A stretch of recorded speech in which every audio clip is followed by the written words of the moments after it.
4. päeva hommik. Oleme Öskemeni nimelises linnas, mis varem kandis nime Ust-Kamenokorsk.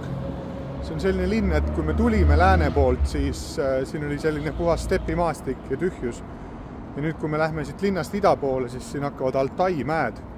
Need mäed on suured ja kõrged, lähevad Mongoolias, Hiinas, Venemaal, et siin piirialadel kõrged mäed ja see on meie ainuke võimalus sellel reisil Kasahstanis siis mägedesse minna ja seda me täna plaanime teha.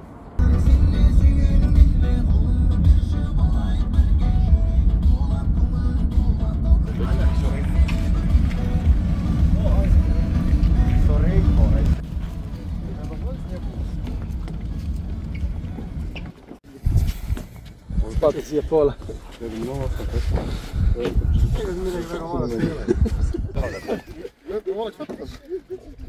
Sõber sinuga on hea.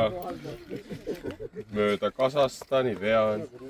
No vaadake siia. 10 saslõkki.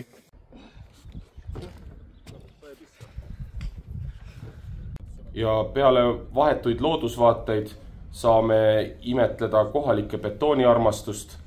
Heitkem pilgu vasakule, siin on valatud betooni alates esmaspäevast kuni pühapäevani.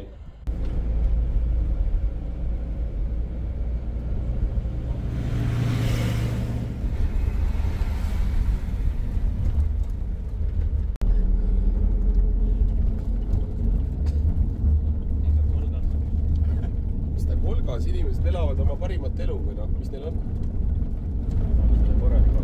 Ega sul ei ole aega ju.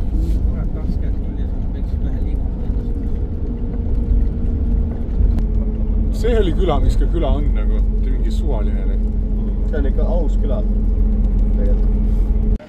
Oleme jõudnud Kasahstani mägedesse. Siin jätkub vaateid nii südamele, kus roheline värv on teada tuntud stressimaandaja ja siin jätkub ka üht-teist industriaalromantika armastajatele.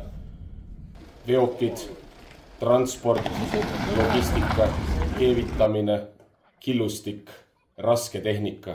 See on kõik, mis meile südame lähedane.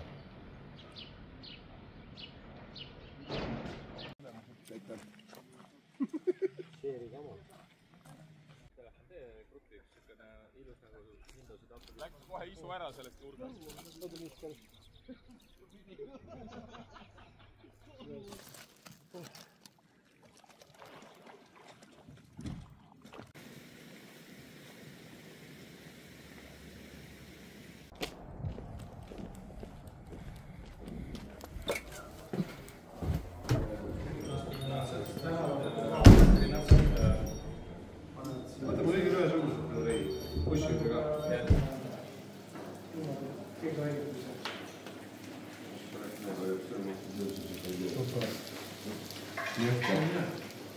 Tundub pähe suhe asi.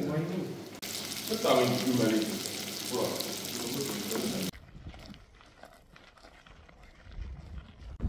Siin on Irtõši hüdroelektrijaam, mis tundub vana ja tagasihoidlik, aga tegelikult toodab pool kogu Eestis aastas toodetavast elektrikogusest.